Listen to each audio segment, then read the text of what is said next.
The No Man's Land. A love letter to the salt marshes.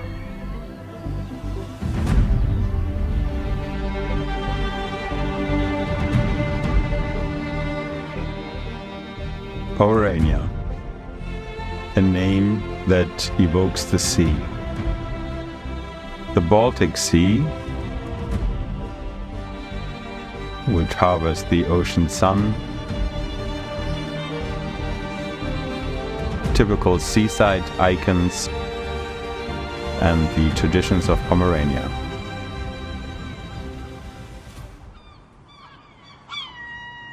You can't resist the magic combination of sea air, sea view, and seaside towns.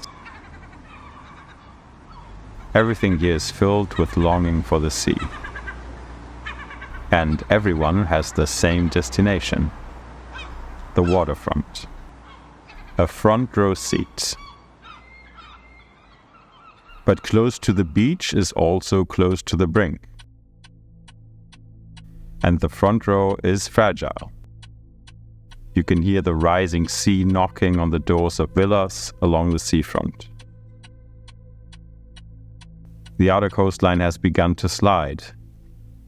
Steep banks collapse, sand dunes and beaches are buried, but close by, a no man's land is quietly and persistently reinventing itself. The mysterious world of salt marshes.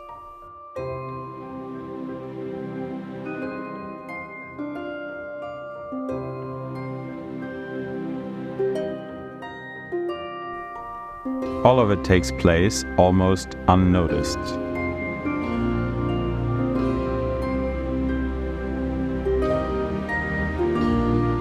Only a bird's eye view reveals the full scene with its harmonious colors and the breathtaking shape of new land.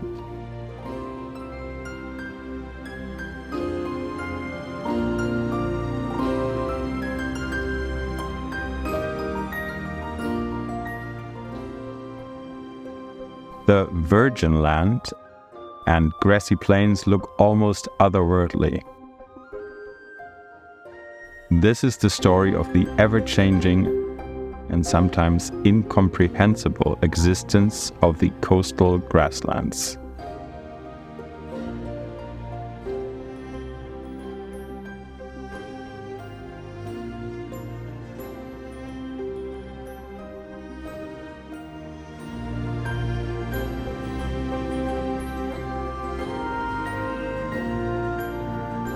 It's a story of the previous millennium, and it tells of the eternal battle where land and sea come face to face,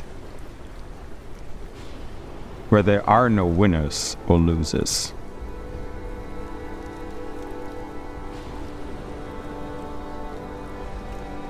Where climate cycles have always ruled and always will.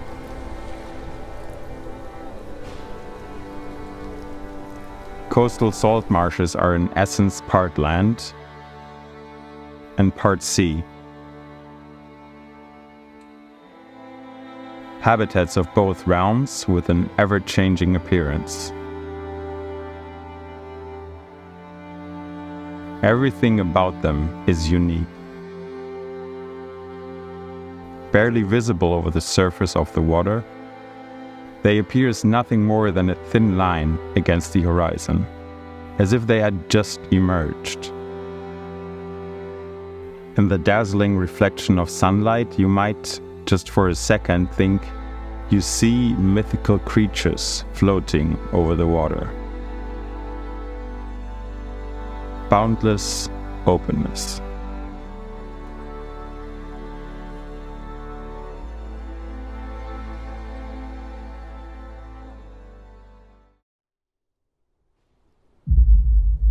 Salt marshes exist in a harsh dominion of storms, flood, and rain. No one knows when they will strike, but one thing is certain: Every storm surge and flood leaves behind suspended solids in the salt marshes that will forever be written into the layers of soil. As if the sea were drafting a book, page by page. You could decipher it if you spoke the language. And that's the problem. Like every good story, also this one has a hidden secret behind it that is waiting to be unveiled.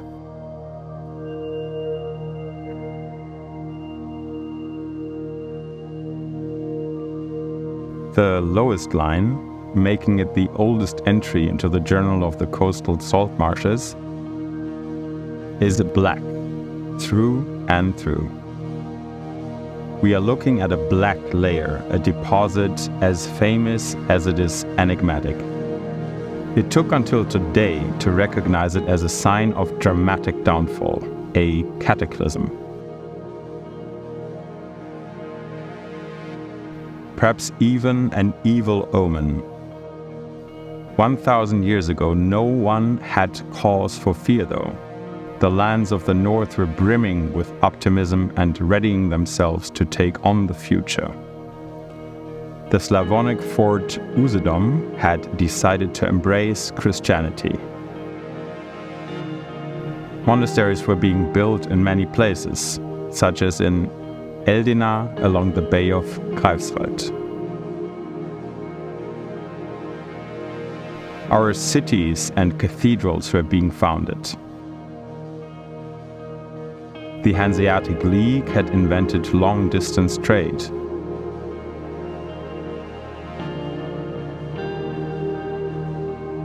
Climatic conditions were so amenable that they allowed vineyards to move north and rich peat bogs to develop.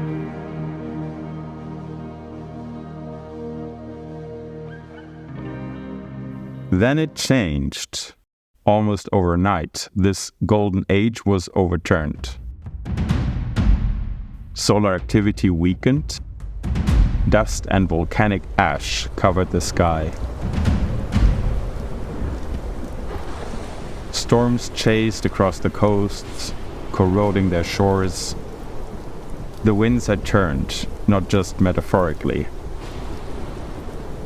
Instead of balmy west winds, cold winds from the east took over. Mere decimals of a degree in declining average temperatures were enough to wreak destruction of biblical magnitude. Extreme weather conditions were to blame. The 13th century ushered in what felt like an endless age of cold. 600 long years. Many of them without a summer,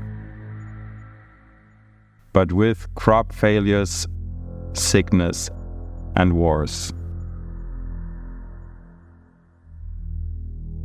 The Little Ice Age had taken the throne and no one could resist. Water levels sank as temperatures receded, almost as if the sea was choosing to return previously owned territory. Steep banks became cliffs, beaches, and salt marshes dried out.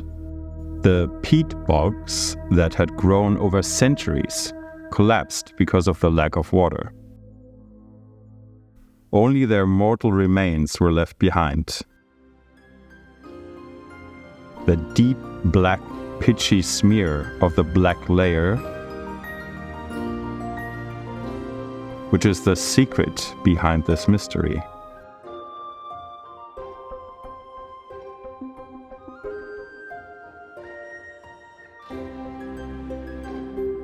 Decoding the story was enough to still keep scientists busy today.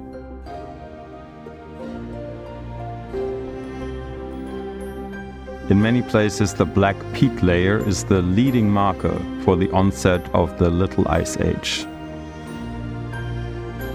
It taught us the language of the salt marshes and helped us understand what befell them. We now know that retreating oceans do not lead to a standstill.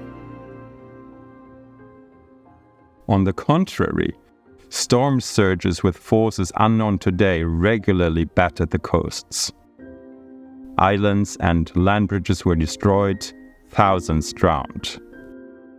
Extreme floods and surges, everything left a trace. Sometimes coarse sands, sometimes fine silt.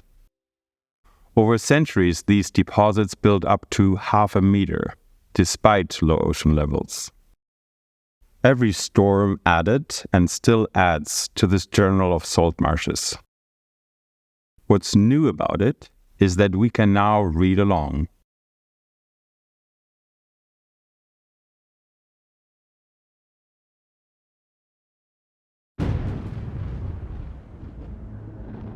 The Little Ice Age ended as it began, with an ominous clap of thunder.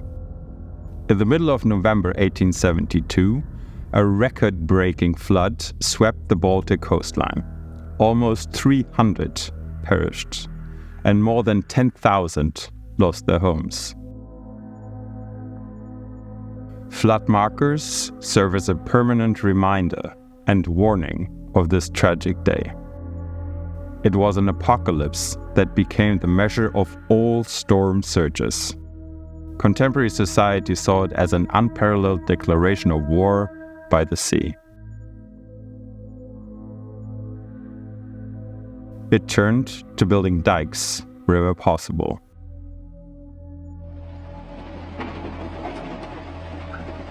The coastline was turned into a stronghold at the cost of billions.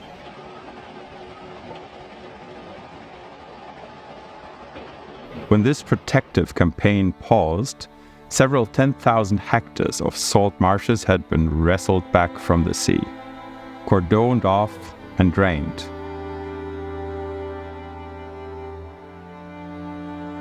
Only a tiny rest of salt marshes remained, a mere tenth of the formerly expansive landscape.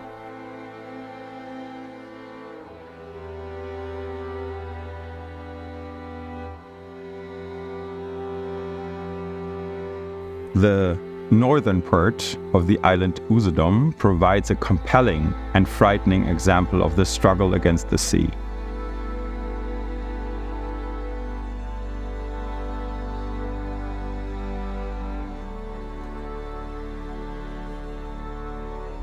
Nature cruelly subjugated by means of geometry.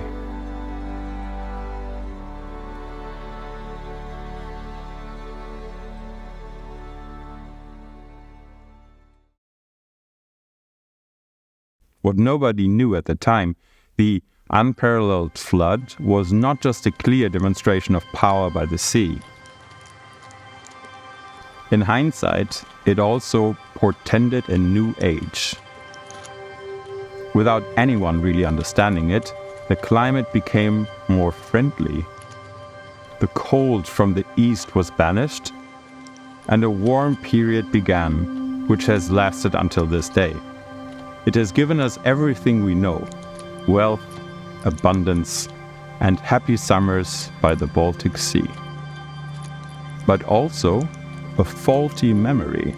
Today, only 2 generations later, the memory of the cold and the invisible, invincible hand of nature is all but erased. Only few would agree with the words of the German author and poet Bertolt Brecht. Lift up your eyes and behold, you're a thing of no worth. As climate conditions became milder, much changed. Life became easier and humans became more carefree.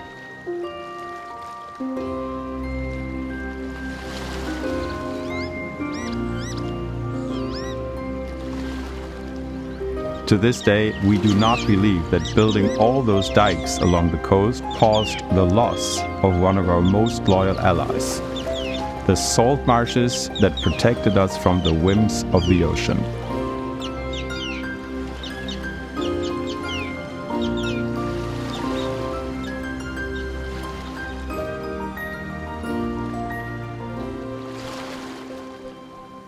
They were replaced by fields and pastures,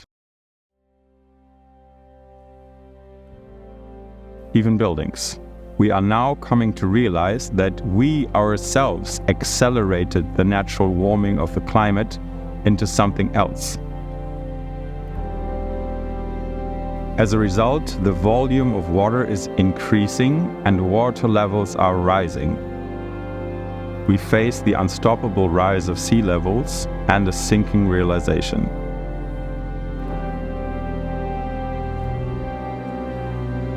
We didn't just build on sand, but on the bottom of the ocean. While many mourn the dying coral reefs in the South Seas, we still carelessly sacrifice our own protective barrier. Now water is lapping at the dikes, which are often too low. Sensing hard times ahead, some residents of the coast are already looking to protect themselves.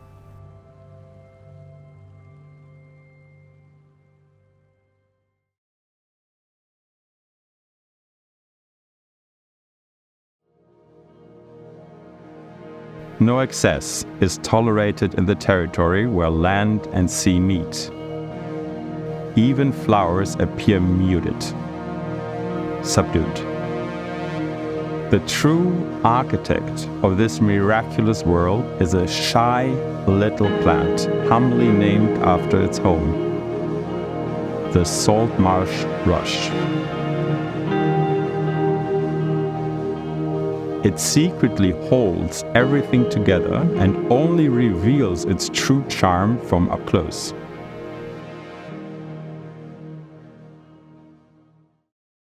Even these architects of the salt marshes aren't undefeatable.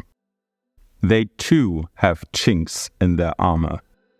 This is why salt marshes are an unforgiving habitat. Everything hinges on defending and protecting yourself. The reason is simple. With every flood, the ocean water deposits enormous amounts of its salt in the marshes.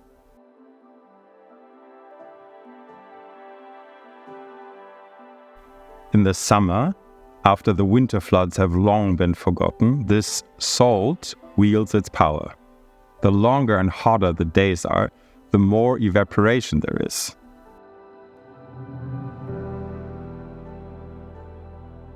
Water from the soil travels to the surface, leaving behind dissolved salt.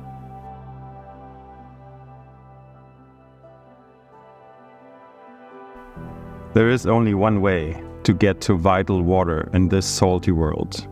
Plants must retain more water than the soil. Otherwise, they might dry out and die.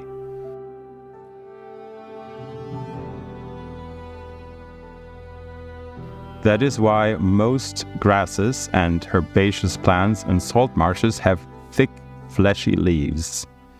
It lets them tolerate high salinity and excrete excess salt. Still, the salt marsh rush lacks this capability. It always teeters on the verge of death. Deadly salt concentrations in the soil force the salt marsh rush to stay in a condition of eternal youth, going through a cycle of constant rejuvenation. The question of how is less important. Be it the pounding waves, the scouring powers of ice, grazing or mowing, what matters is the rejuvenating effect. This is where the salt marsh's true gift shines through.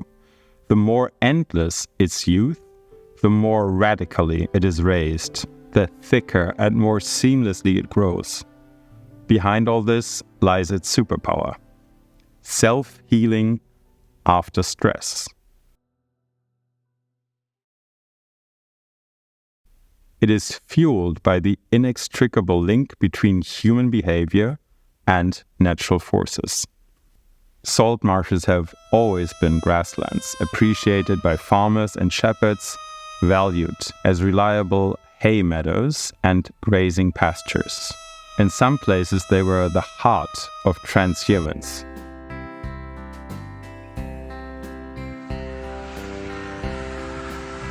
the seasonal movements of livestock between inland pastures and the coast. Now, only a faint memory remains of what was once an annual event. Left is only the myth of nomadic pastoralism that unites sustainability and adventure.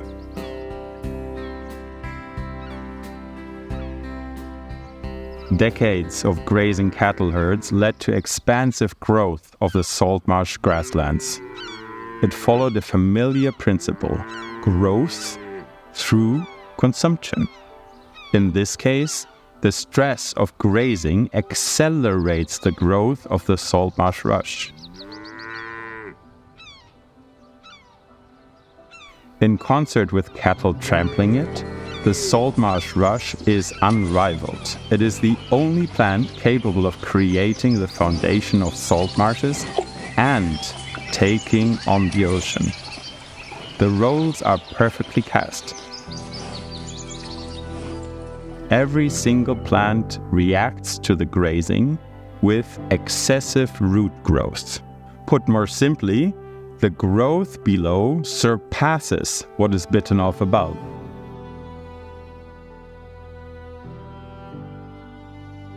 The crucial factor is, however, not the grazing, but something else that you might not even notice: the cattle's hoof prints. They promote root growth in the salt marsh rushes while also pushing oxygen out of the soil. Without oxygen, there is no decomposition. And without decomposition, that plant matter stays where it is and is conserved by the salt. Over the years, a remarkably compact, impenetrable root peat is created, with deposits that can reach almost a meter over the surface of the water. And that's not all. It seems that the peat created by the salt marsh rushes can even withstand the accelerated rising of sea levels.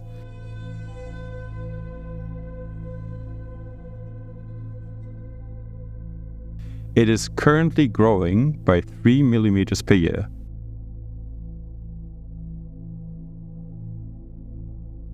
This is almost unsurpassed, and the best proof that salt marshes are always busy reinventing themselves. The most noteworthy part: coastal grasslands are carbon sinks due to their peat. Their layers store more carbon dioxide than any comparable forest area. A case that goes against what many believe. Cattle are actually protecting the environment. Not all footprints are bad.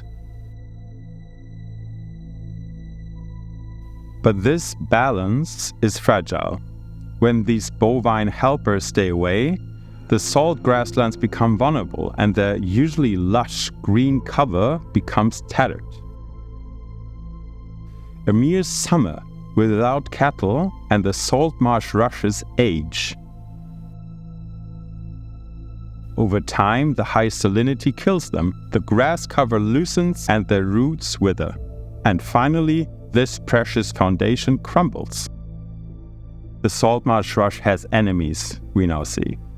Someone is always ready to profit from a moment of weakness. Robust grasses with long rhizomes perforate the peat, piercing its formerly compacted layers and allowing air to enter. It's the end. The oxygen fires decomposition and holes are eaten into the ground cover. Seawater is retained in these gaps and salinity rises. Ultimately, the salt marshes fall apart. Sometimes, loss can have a positive side. It narrows your focus on what matters. Sea salt. The tiniest amounts have an enormous impact on surrounding land, creating diversity in different parts of salt marshes. Towards the east, where salinity declines, sweet grasses become more numerous. Towards the west, salt-loving herbaceous plants thrive. Every salt marsh has its own unique composition.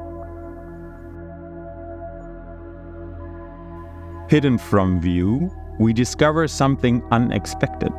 The salt marshes are teeming with invertebrates.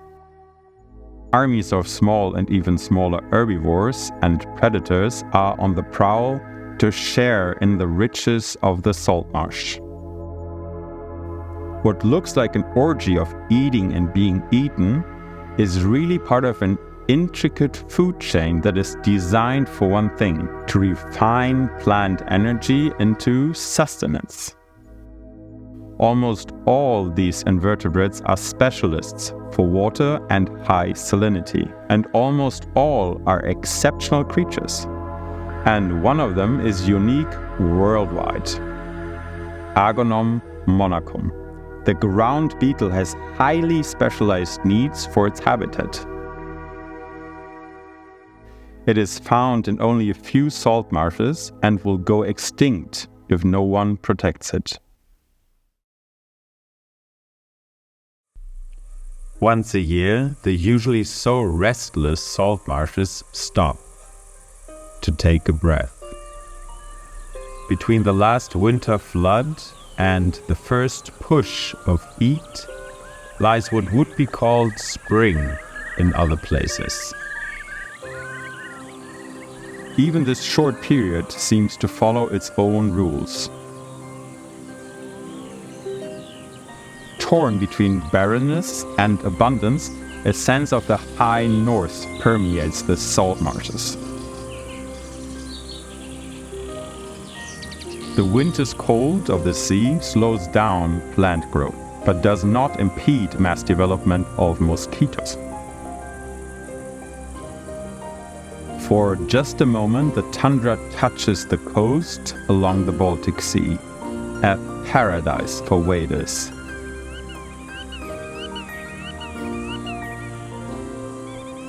A celebration of sights and sounds, the no man's land in its purest form.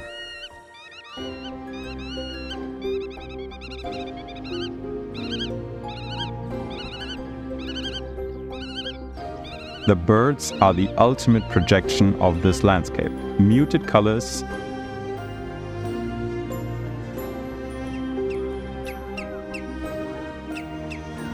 flitting movements,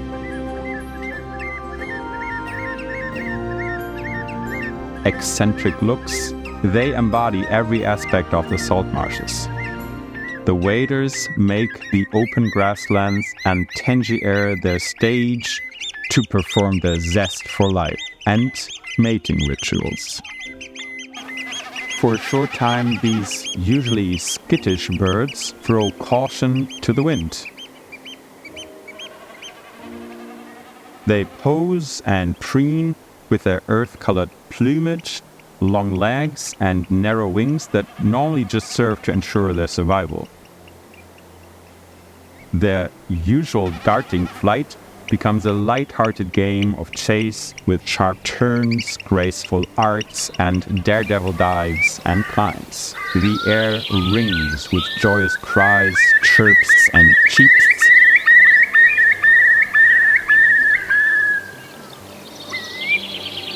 Almost as if the birds were trying to drown out the ceaseless wind.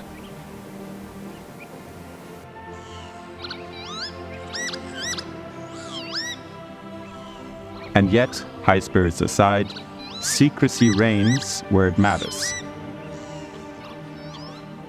The waders' nests and hatchlings are true works of art in both camouflage and aesthetics. It takes an alliance in which everyone has their role. The curlews as lookouts, hiding in the grass, the black-tailed godwits handling long-distance reconnaissance from up high, and the bold lapwings confronting the enemy on the ground.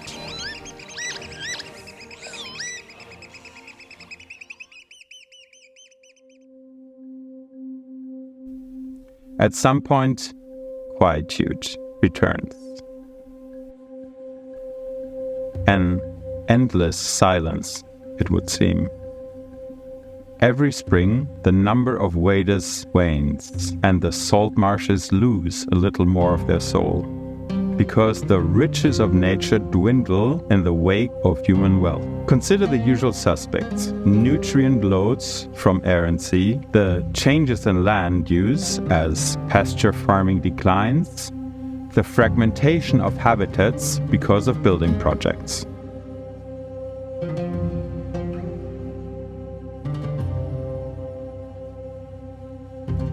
Timeless, but not outside of time, this world is constantly changing. It embodies the need to revere contrasts and contradictions and to accept uncertainty as a part of life.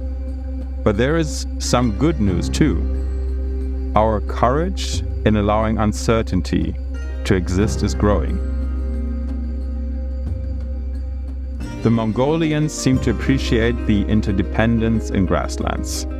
As one of their proverbs says, grasslands are home to the large creatures. If they die, so do the small ones.